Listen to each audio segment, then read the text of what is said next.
branding and the beast. This episode will be talking about social media and how you can engage your brand and stay true to your story and your branding through social media. My name is Alicia Disantis, founder of 38th and KIP Design and Marketing, providing exceptional and fairly priced services. And my co host from across the pond, Well, not quite the pond. I mean, I guess if Lake Ontario is the pond, Lake then maybe Ontario. it's not usually the pond that we think of. Hey everyone, Sean Bernstein from the Right Stuff Agency, based outside of the pond, just outside Toronto, making your business sound as good as it looks, as good as Alicia makes it look. Actually, really, refine my tagline. Refinement. I mean, when you think of me, you think of a refined person, right? You I'm are a just the refined lady. epitome of refinement. Yes. Um, cool. Let's dive into it. I'm really excited about this episode. Before This you is a, start, for anyone who's just listening to our audio, Alicia is currently wearing an ascot. So I wasn't kidding. She is as refined as you want to believe that she is. it's also silk. So if that lends any credibility to my Maybe more of a cravat, but we can have that debate later. what was I talking about? Social media. This is our fifth episode. I'm very excited about this. Social media is terrifying to me, but also a necessity. It truly is the wild, wild west. It's like the gold rush of modern marketing. There is so much at stake when you have a very good social media strategy. So much to gain, so much to lose. And sometimes you're walking by a thread when it comes to one wrong post and it goes viral. Next thing you know, you have people picketing outside of your business.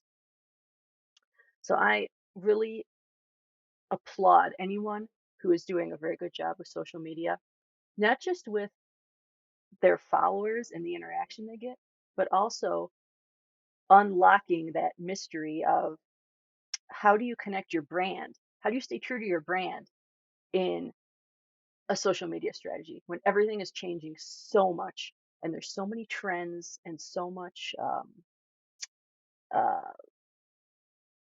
you could get sidetracked by all the different stuff going on. So that's what this episode is about. And Sean, I welcome your thoughts on the craziness of social media and how to, carve a path for yourself. I think of social media as a megaphone. So imagine days of business, even 50, 100 years ago, the biggest corporations got the megaphone. Your monolithic, whether it was your Bell or your Xerox, your IBM, or these old sort of stalwart corporations that had their voice, and when they spoke, people listened because they were sort of the one speaker on a topic, or a handful of speakers on a topic. Now everyone has a megaphone. Every individual has access to a megaphone, and every business has access to that megaphone. And what happens when you put a million megaphones into a room? It's a whole lot of noise. And so, how do you actually promote yourself above that noise and give people something that is of quality, that is educational and informative, that is engaging? How do you give them what they want so that in a room full of noise, they're going to actually make that extra effort to listen to you? And that's where the challenge comes in. Exactly. Staying true to your audience. I think that's one of the biggest factors is that, and one of the biggest problems that arise is when a company veers from their brand and starts creating content on social media that their audience doesn't agree with or doesn't understand or doesn't seem like it makes sense to who they are. Uh, and that is something that's deeply challenging and something that I personally don't have the answers to. So I'm constantly learning about this. It's wild out there. It's wild out there. Well, I'm curious to talk to our guest about it, but the thing you made an interesting point is that you know, is it really what you want to put up, or is it what your audience is looking for? And I always believe, especially in the writing that I do, that it should be the latter. And I work with, we had Wynn's McDonald's as a guest. I mean, Wynn's will flat out tell clients when designing their websites, your opinion doesn't matter. It's not about you. It's about what your potential clients and customers are looking for. And if you're not giving them that, if you're off sort of, on your own view of what things should be, you might get some people paying attention, but a lot of people might tune you out. You don't want to do the ultimately, you don't want to do anything that's going to have people tuning out your message. And so you have to be mindful of that if you're going to take, a strong position, unless that's really what you're going for, which sometimes it is. Exactly, exactly. You don't own your brand. If anyone's listening to this podcast, I'm clapping. You can't That hear is the clap. profound. You You don't own your don't, brand. Wow. you don't, people think they own it. You don't own it. Your customers owns it. The audience owns it. And it's, it couldn't be more true now. I mean, okay, well, so I'll segue into my example here. So when you think of a social media brand really doing well, or a brand on social media doing really well, you wouldn't think of a shipping company. You wouldn't think of the largest shipping company in the world, would you? But that is my example. Maersk Line. I don't even know if I'm pronouncing that right. Maersk. They are a Danish shipping company, the largest in the world. I have been a big fan of theirs for a while now because they have truly taken the most industrial, sterile, boring thing and created a really engaging, powerful social media strategy behind it. So they'll post videos, time lapses of their ship, their cargo ship leaving a port, and then tag the city, tag the port, and have some cool, you know, techno music behind it. And it's really cool to watch because you kind of get to see what the city looks like. And there's a lot of pride in that. So they recently had one when they were leaving a port in Brazil. You all these Brazilians like commenting in Portuguese, like, you know, go Brazil and like all this awesome stuff. Uh, my personal favorite is uh, was a live cam where they filmed seals relaxing on one of their ship. I don't know what it was, one of the components of their ship, and the seals are like being really bad and like rolling on top of each other and just laying there in the sun. And this thing was, it was so much fun to watch. That's amazing. That sounds like so. I would love to find that. Yeah. And they've taken something so sterile but very necessary as worldwide shipping and made it human. They put the human element behind it. They've taken what they're doing and put the location and the regionality and the tribalism behind it to make people really excited when they see their port city represented. And that's really, really cool. That is awesome. I know the name. I've seen the ships. I have not followed their social. I'm going to have to after this. So you found them a new follower. Well done. Yours is the most global example we could think of, and mine is going to be hyper local. Excited to think of who's really having fun with social. And the local brewery near me, there's actually about 12 craft breweries near me within about a couple miles radius, which is wild. But the one that we are frequent, and I joke that we forward our mail, is a place called Town Brewery, TOWN Brewery in Whitby. Give them a huge shout out. They're where we play trivia weekly. They are basically our home away from home out here. I would not And want to play you in they, trivia. I would not want to you, play you in trivia. next time you come visit, we're going to bring you out. You are welcome anytime. It is a great community spot. They are very much a community first focused brewery. Uh, they do a lot of community initiatives. They sponsor, local concerts, local events. They're kind of everywhere, and they're just really well known for being everything from clean up by the lake. They're right on the waters, clean up by the lake to uh, you know comedy shows to drag shows to yoga, all within the brewery. They're really sort of, focused on that engaging experience, and they have upped their social game tremendously. So they do a new beer release every week, and they actually hired a local video production company who I've now been working with. That's another conversation, to do weekly videos about their beer releases. And they are really fun, engaging kind of 1 minute reels on Instagram. They're lighthearted. It's usually featuring, a staff member, one of the brewers or such, just kind of talking about, the new release and the flavors. And, it's a very, I've watched them film.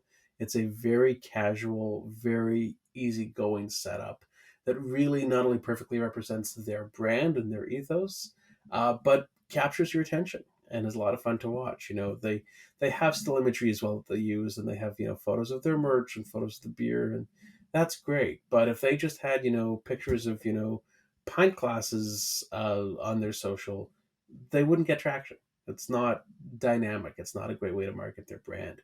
They've actually locked into a way of doing it that really embodies what they stand for.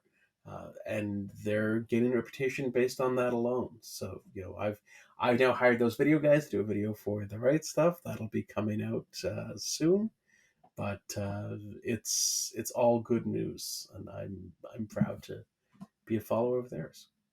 Wow. It's cool that they've been able to identify how how personal beer is to people. It's a very personal choice what brewery you go to, what kind of beer you drink. And to tap, no pun intended, to tap into that, that was a really good one. Really good I one. see what you did there.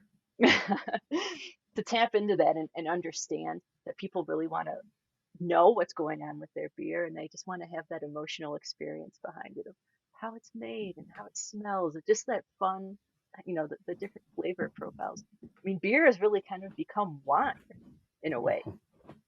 There's such a big brand around breweries, in both, I think, in Canada and in the United States. So kudos to them for recognizing that. Definitely, they're leaning in, and when there's 12 breweries in a couple miles radius, you really have your choice of where to go. And there's some great ones, but these guys, I think, hands down, not only is the product great, but really just the whole uh, community atmosphere they've set up is wonderful. So Awesome. They kudos to have them. recognized what makes them unique, and then they have taken that and translated that into a social media strategy. And that is superb. Exactly. I'm booking a trip to Toronto after this podcast. You're welcome back anytime. Right on. Well, on that note, I'm going to go ahead and welcome in our social media expert and influencer guest. Welcome back, everyone. I would like to introduce you to our special guest on this week's podcast on social media, Charly Moretto, based in Chicago, social media influencer extraordinaire of um, Foodie, Instagram, Did You Drool? And I love that just in itself. So I'm going to go ahead and spell that out for the audio listeners. That is at did underscore you as in unicorn underscore drool.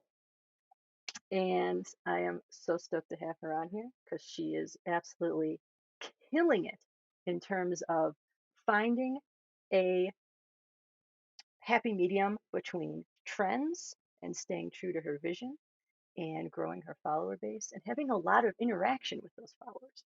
So, welcome, Charly.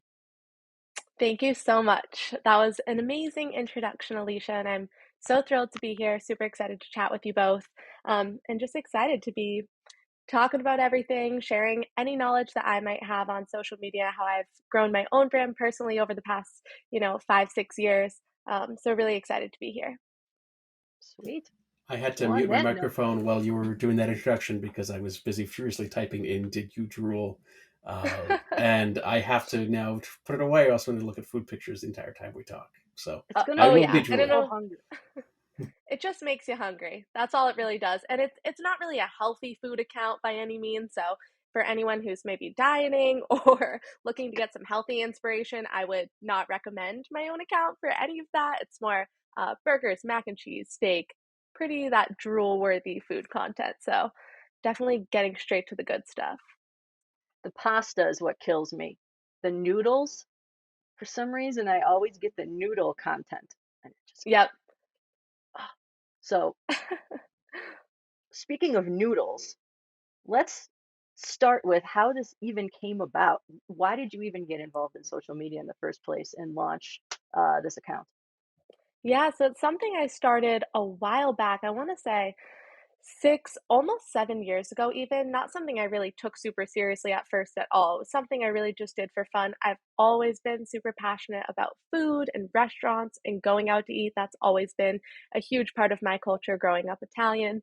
Um, and so, loving to do all of those things, I just started, quickly, like so many other people do, snapping pictures of what I was eating, posting it on Instagram, not really thinking about it too far. I never had intentions of really growing it or doing anything like that, but I was just like, this is so fun to share with my friends and my personal network. And then about 4 years ago, I moved to Chicago, which is one of the best food cities in the world, and really was like, going out to eat so much, capturing so many photos and so much content, and so excited to be trying new restaurants. And it really kind of took on from there, where I started to see I was getting new followers, people who I didn't know. Um, and it really kind of mushroomed and took off, and I said, "Wait a minute, maybe this is something that's a little bit more than just for fun. Maybe I can really do something with this, like share my love of food with other people, share new restaurants that I'm trying and things that I love or maybe don't love so much." So it kind of grew from there, and as I saw people were like, "You just posted this and I went out to this restaurant and it was fantastic." I was like, "That is the coolest thing ever." And so all of that just kind of encouraged me to keep going and grow it to where it is today. Right on. So let's talk for those who haven't followed yet. Where is it today? What does the business look like out of it? What have you gained? How does it really work? Yeah, absolutely. So right now I have a following of just over 17,000 people, which is crazy to me. Like you think about it as like a little Instagram 17K and you're like, oh, cool. But if I think about 17,000 like real individuals standing up people, I'm like, that is so amazing that that many people are tuning in. Looking at the content I'm posting, and really primarily now it is like a Chicago-based food account. So I'm really sharing my adventures eating around Chicago in terms of like new best restaurant openings here. And it's really been an exciting opportunity because I get to work with a lot of restaurants on a more personal level where, they'll invite me in and I get to kind of learn more about their business, how they got started, what makes that restaurant special, and then share that with others. So it's been a really, really cool way to kind of like explore the Chicago community more, not being from here. So, how do you go about? I mean, for someone who doesn't have a strong social media presence or kind of new to this sort of thing, how do you go about growing your social media presence? And I don't just mean in terms of followers, but I mean in terms of interaction. So I was reading some article the other day that said it's really not even about followers because on so many of these very large accounts, like upwards of 25% of them are bots Hmm. anyway. And you'll have a million followers and you'll have no interaction. It's really about the quality over the quantity. So what are some steps you've Yeah. taken to really just structure how to grow your social media presence?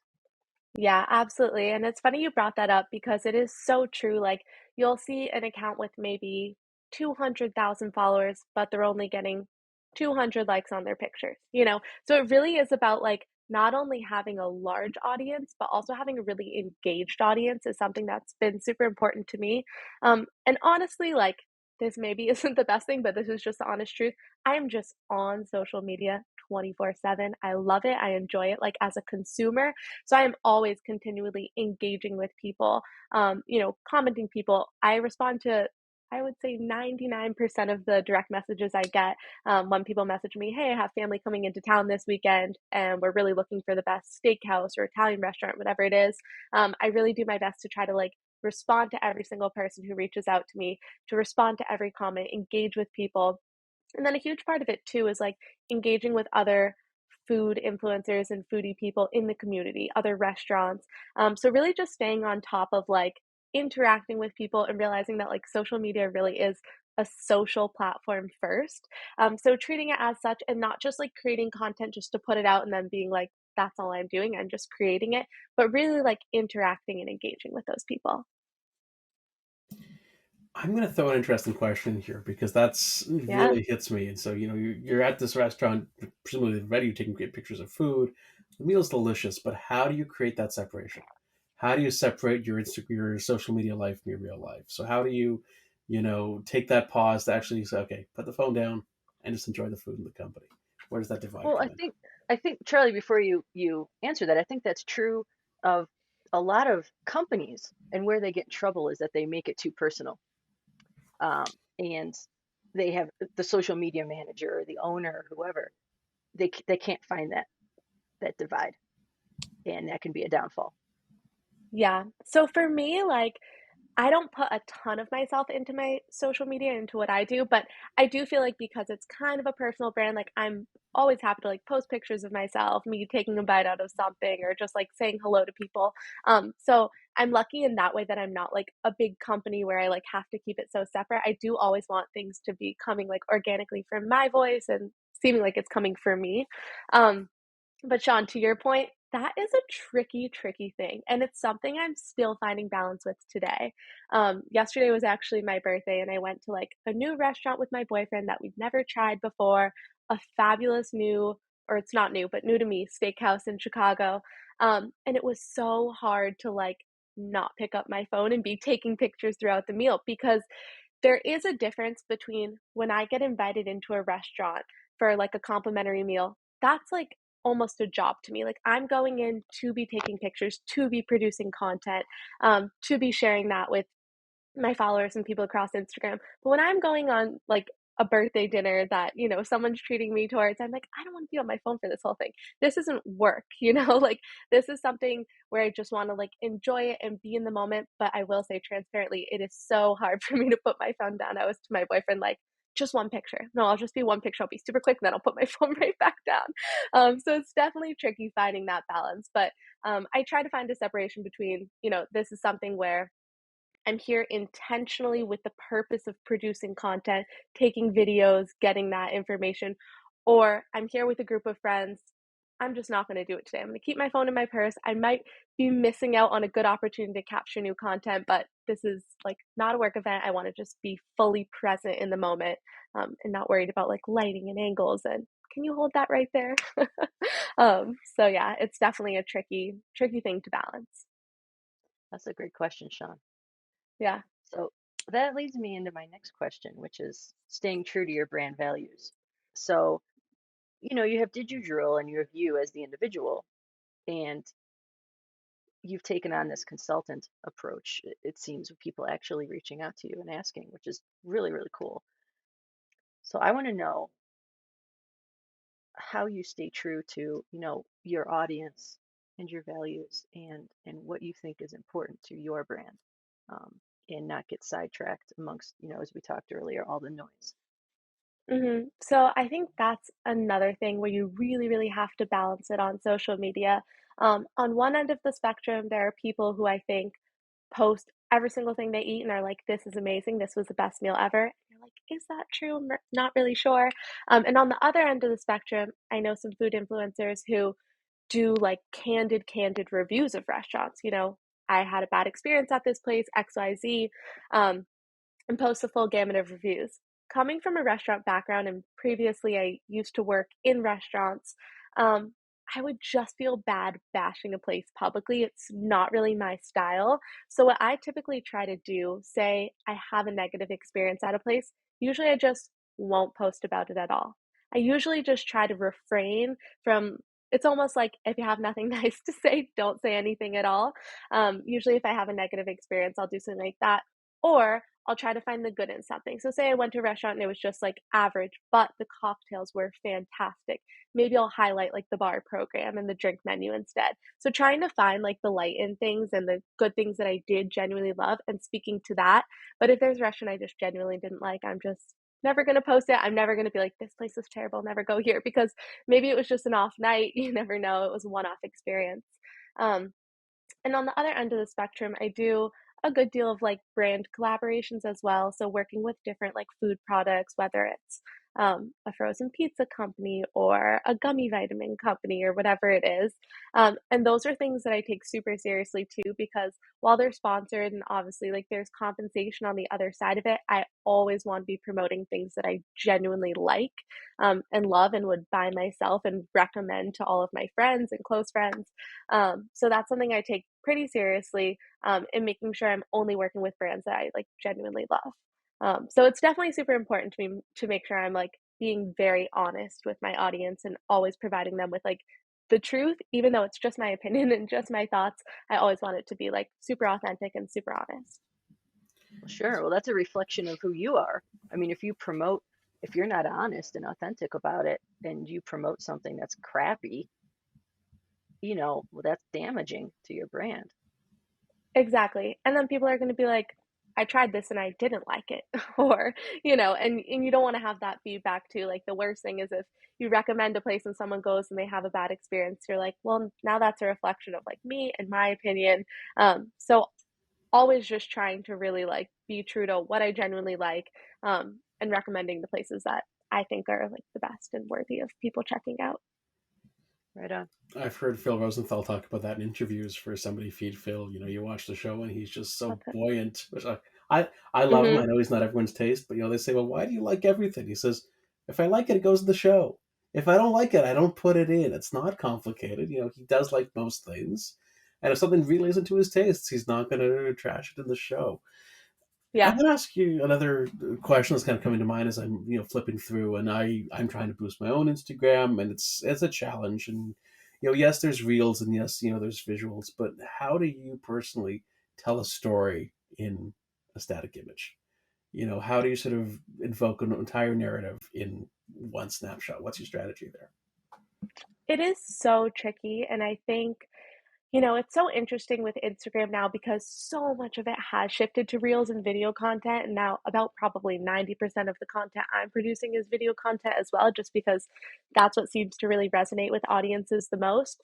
But I think whether it's a picture or whether it's a video, making sure the caption is really like telling the story of what it is. Say it's just a picture of a simple plate of pasta, but telling, a little bit of history behind the restaurant or exactly what made that dish stand out to you. I think definitely like shedding a little bit of light into like the experience of a place. Or if I'm posting a video of an awesome cocktail bar, I'm like, this would be great for a girls' night out or for date night, providing a little bit of context into it so that way your viewer feels like, oh, okay, now I understand how I could go to this place. Maybe it's for like a special celebration, or maybe this is a great happy hour spot that I need to go to on the week between these hours. Usually, like giving as much context you can, I think is a great idea. But people really are leaning into those videos. So those videos are a huge way to grow audiences right now. Yes. They're the bane of my existence, those videos. Because Yeah. as a designer and in branding, I mean, I feel like there's more true to my design, and that it's like if I design a logo that isn't a motion logo, I don't want motion elements in it. I feel like it dilutes the logo and the purpose of it. And I'm struggling with that, like, or a piece of Yeah. art or a photograph. Um, and there's some incredible photographers on Insta that they don't have anything motion. Everything is just static images. Yeah. And um, it's I don't even know where the heck I was going with that because I was thinking about logos now. So I don't know where I'm going with that. Sean, you're gonna have to take over. I can't remember my entire train of thought here. No, it's all good. You've done some pretty remarkable work in building up that following. What advice would you give to companies and small businesses who are really sort of looking to either grow their presence or just sort of give their brand a tune up. They know that it's not quite where it needs to be. Any sort of tips Yeah. you want to throw out there? Yeah, of course. So I have like three main tips that I think anyone can start doing so easily today that really, really help. The first one is just being super consistent. And I know everybody says that, and it's like so annoying. What does that even mean? But it doesn't matter if that means you're posting on social media one time a week, that's fine. Do it once a week, every single week. If it's 5 times a week, awesome. I try to post about 5 times a week, almost every single day. But being consistent with your followers is hugely, hugely important. That way they know what to expect for you. And then the social media algorithms are going to kind of favor you because they know you're posting every Wednesday at 10 o'clock. So they're going to really show that piece of content to your followers more. So being really consistent with when you're posting is important too. Trying to do it at the same time every day when most of your followers are online, maybe in the mornings, maybe at noon. Um, Another thing that I think is super important when it comes to social media, and I know that's the bane of our existence, Alicia, Sean, everybody, but those videos are so important right now. Instagram has really shifted their algorithm to be heavily favoring videos. And I think that's something that's going to stay and remain a trend for like years to come. The thing about videos, when I was getting started, it was so hard. I'm not a video editor, not a motion graphic designer. I was like, I don't know what I'm doing, and I don't even think these look that good. But the more and more I started doing it and just putting things out there, the better you get at it. Um, and so just starting somewhere, and it doesn't have to be a full-fleshed 1-minute edited video. It can be a 7-second clip, 3 different shots of whatever it is you're trying to promote. Actually, the shorter the better. Those shorter videos always tend to do better. Um, but really leaning into those videos and reels is massively important. And I think just starting and going ahead, even if you're not great at it and you don't really know what you're doing with it, you will get better. And that's a great way to reach new people outside of your current following. And then the third thing is really just engaging with people. That might be the most important thing. Engaging with people, interacting with people who you follow is great. But if you want to grow your following, you have to engage with people who don't follow you yet. So if that means, drilling into some of your competitors, seeing who they're following, looking at some of those people, maybe interacting with those people, that is hugely important for reaching networks outside of the one you have existing. Because if you're just interacting with your own followers, then great, you have these 500 people you're chatting with, but then you'll never reach those other people. So really trying to like drill into that larger audience and interact with those people. And I think if you do those three things, you're consistent, you lean into the video content, and you're good at engaging and interacting with others, you're going to have a lot of success on social media. So concise. I tried. There's more than three tips, but those Man, ones will do for now. Those I are have a really helpful. question. Those are really helpful. I have a question about Awesome. the last one. So let's say you're a small business owner, you Mhm. have, I don't know, 4 hours a week to Yeah. devote to your social media. What percent would you say you should spend on posting and producing content as compared to following people and commenting? I would do like a 50-50 split. So if you have 4 hours a week, and that means you have 2 hours to get your content ready and queue it up. Another tip I have that just side note that I think is awesome.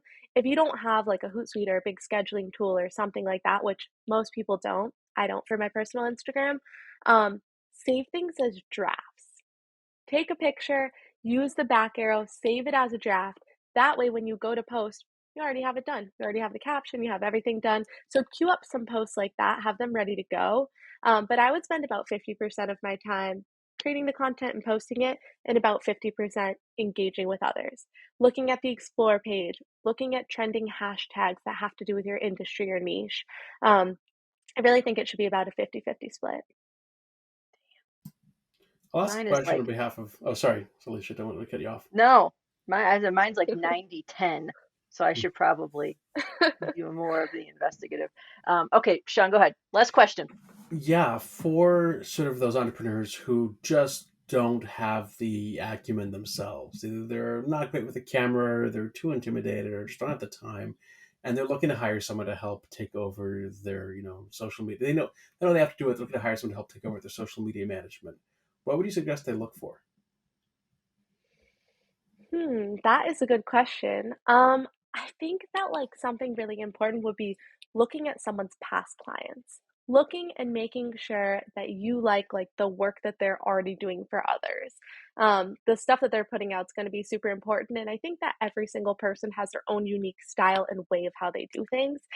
Whether you like to admit it or not, whether you're trying to use your own voice or trying to be super cohesive with the brand's voice, everyone has like their own style.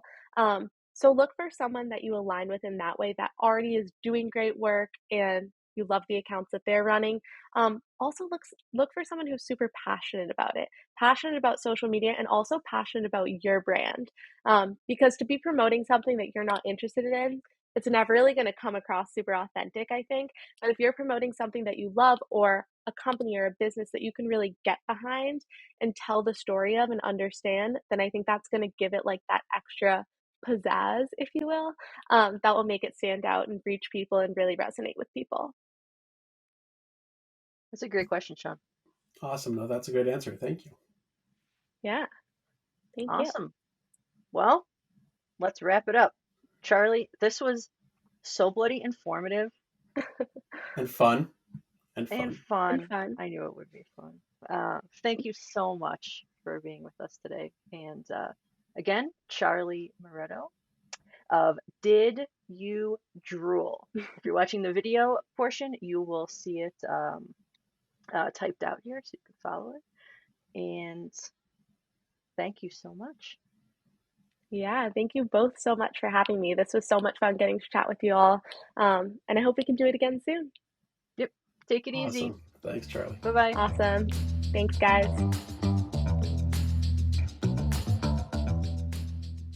Oh, isn't Charly just the best? Oh, she is so much fun. That was a really enjoyable conversation. She summarized. I love how she gave us 3 things to do. It can seem so overwhelming. All about the takeaways. Ah, All about the takeaways. so good. So good. Thank you Um, for finding her. That was a treat. And honestly, if my eyes veered, it was because I had the Instagram page open in the next tab going, "Don't look at the food. no, Don't look at the food." That's so good. no, it's all good. And I think I actually really learned a lot from that because I didn't know that Instagram will recognize your posting patterns. And if you are consistent, then they will promote or I don't know what the word is, put a heightened, I don't know, Yeah, what do you even call it? you'll catch their eye, which is You'll really catch what it's yeah. about. Funny enough, I have to go make a reel after this, so it is fresh on my mind.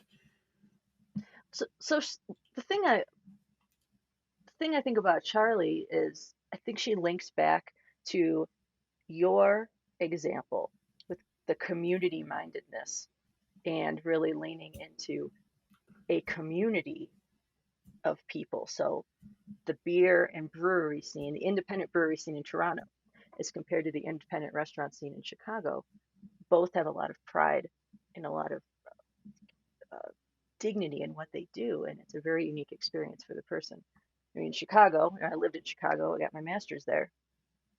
Where you go to happy hour, where you go to watch the game, that's a very personal Hmm. decision. Very, very personal. It's a huge decision where you go to watch the game. Like people are, I mean, I worked in a Irish sports pub, but for in her case, being able to recognize that and tap into a scene that is very, very robust is, good on her. Huge accomplishment. So she's doing this full time? She does it part time. She does Okay. it part time.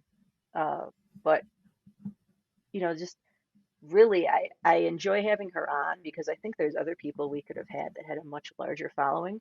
But going back to that quantity over quality, I mean, the quality of her interactions and that she's taken a consultancy approach is really telling of how distinguished she is within the industry as a thought leader. That's fascinating to me. No, she was excellent. Well, thank you. Thank you for the find. Thank you for your time as always. This was a lot of fun. Always a pleasure doing this, truly. Always a pleasure. Always a pleasure. Um, Again, Alicia Disantis, founder of 38th and Kip Design and Marketing, and my lovely co-host, Sean Bernstein of The Right Stuff Agency. Thank you, everyone. You can find us on our social media, our respective social. We are all over the place and easy to find. So reach out, tell us if you like the show, tell us, who we should have next. We are all ears. all ears. Thanks, folks. Talk to you See you next soon. time. Bye bye.